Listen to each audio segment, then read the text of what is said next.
बिस्मिल्लाहिर्रहमानिर्रहीम। अस्सलाम वालेकुम girls, I hope you all are fine. आज का जो हमारा टॉपिक है वो है energy stored in a capacitor. तो इस लेक्चर में हम ये देखेंगे कि हम किस तरह से एक कैपेसिटर के अंदर स्टोर्ड एनर्जी का एक्सप्रेशन निकाल सकते हैं। इस पर्पस के लिए हमें कुछ एक्सप्रेशंस पहले रिवाइज करने पड़ेंगे जो हम ऑलरेडी डिस्कस कर चुके हैं। आपको यहाँ पर 3 एक्सप्रेशंस नज़र आ रहे हैं।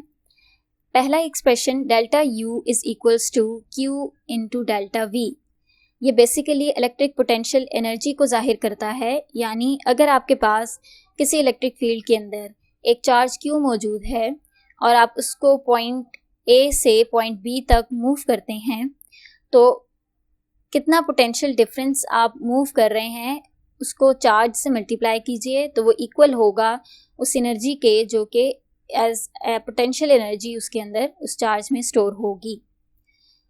नेक्स्ट हम इलेक्ट्रिक फील्ड का एक्सप्रेशन भी देख चुके हैं कि इलेक्ट्रिक फील्ड को in terms of potential gradient लिखा जा सकता है, और उसको अगर हम अपने केस के लिए सिंप्लीफाई करें तो हम V/D लिख सकते हैं। ये जस्ट एक मैग्नीट्यूड है, और D यहाँ पर वो डिफरेंस है, ये फासला है जो कि हम दो प्लेट्स के दरमियान ले रहे हैं, जो कि हमने पहले बहुत कह दिया था कि बहुत स्मॉल होना चाहिए।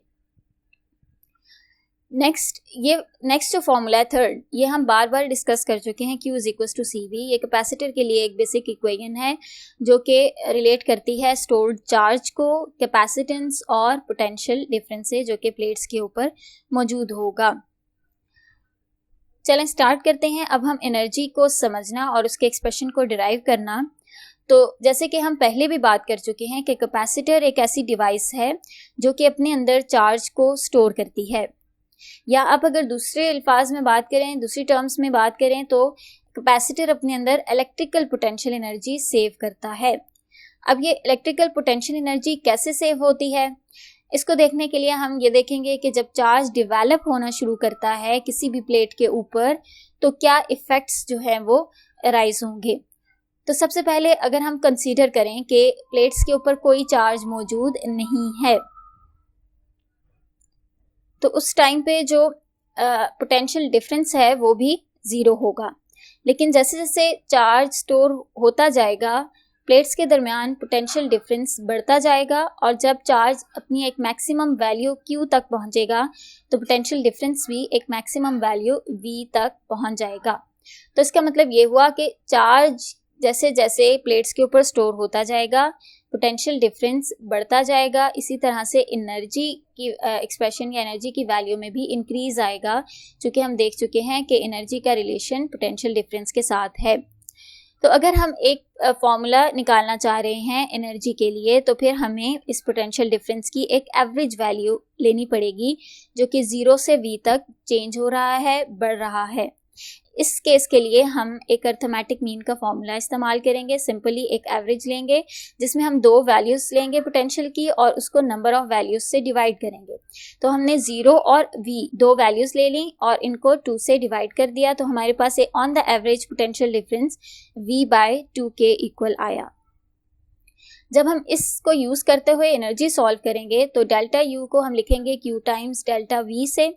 Q जो है वो हमें बता रहा है, इंफॉर्मेशन दे रहा है कैपेसिटेंस और पोटेंशियल की, तो यहाँ हम CV सब्स्टिट्यूट करेंगे Q की जगह पर, और डेल्टा V की जगह हम V/2 जो कि हमने अभी इवैल्यूएट किया है, इसको सब्स्टिट्यूट करके सॉल्व करेंगे तो हम एनर्जी के इस एक्सप्रेशन तक पहुँचेंगे।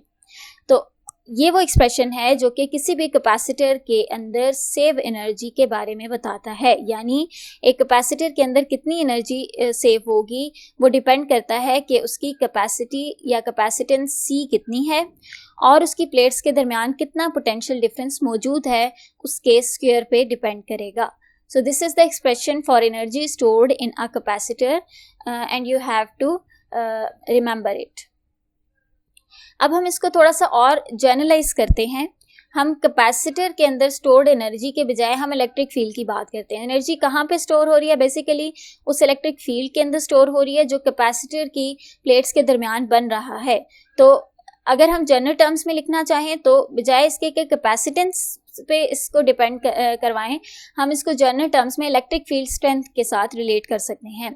इस पर्पस के लिए हम यहाँ पर दो एक्सप्रेशंस इस्तेमाल करेंगे, E is equal to V over D, और कैपेसिटेंस का वो एक्सप्रेशन जो हम डिराइव कर चुके हैं लास्ट लेक्चर में।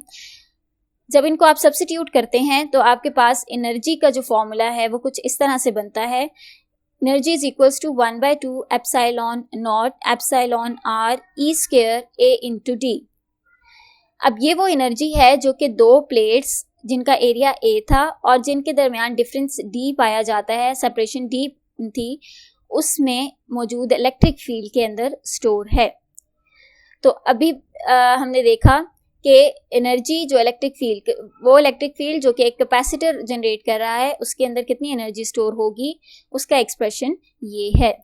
अगर आप मज़ीद जनरलाइज टर्म्स में लिखना चाहते हैं तो हम इसको एरिया और सेपरेशन से भी इंडिपेंडेंट कर सकते हैं। पहले आप इसको समझ लीजिए कि एरिया और सेपरेशन क्या है। ये एरिया है आपके पास और ये वो सेपरेशन है, और इन दोनों को जब आप मल्टीप्लाई कर रहे हैं A और D तो ये वो पूरा रीजन दे रहा है जो जिसमें इलेक्ट्रिक फील्ड मौजूद है। ये जो आपको लाइंस नजर आ रही हैं दो प्लेट्स के दरमियान, जितने रीजन के अंदर ये लाइंस मौजूद होंगी उसको मैथमेटिकली A इंटू D लिखा जाता है। तो अगर हम मजीद जनरलाइज कर लें, A और D से भी इंडिपेंडेंट करना चाहें तो फिर हम इसको एक यूनिट वॉल्यूम के अंदर देख सकते हैं, और ऐसी एनर्जी को एनर्जी डेंसिटी कहेंगे। तो जब हम एनर्जी डेंसिटी फाइंड करेंगे तो हम इस एक्सप्रेशन को वॉल्यूम से डिवाइड कर देंगे। Volume basically A multiply by D है, और जब आप डिवाइड करेंगे तो आपके पास एक जनरल फॉर्मूला बन जाएगा जो कि किसी भी इलेक्ट्रिक फील्ड के ऊपर अप्लाई हो सकता है, उस इलेक्ट्रिक फील्ड पे भी जो कि कैपेसिटर की प्लेट्स जनरेट कर रही हैं, या इसके अलावा कोई भी इलेक्ट्रिक फील्ड जिसकी स्ट्रेंथ आपको मालूम है उसकी एनर्जी डेंसिटी आप 1/2 epsilon nought epsilon r E square से निकाल सकते हैं। तो ये एक इम्पॉर्टेंट आपके पास एक्सप्रेशन है, इसको याद रखिएगा। और आई होप कि जो कुछ आज हमने पढ़ा है वो आपको समझ आ गया होगा। अपने नोट्स बनाइए, अच्छे तरीके से इन चीज़ों को उसमें एक्सप्लेन करें using figures and formulas and units. और अगर इसके अलावा आपका कोई क्वेश्चन है तो वो आप मुझसे पूछ सकते हैं। Thank you so much.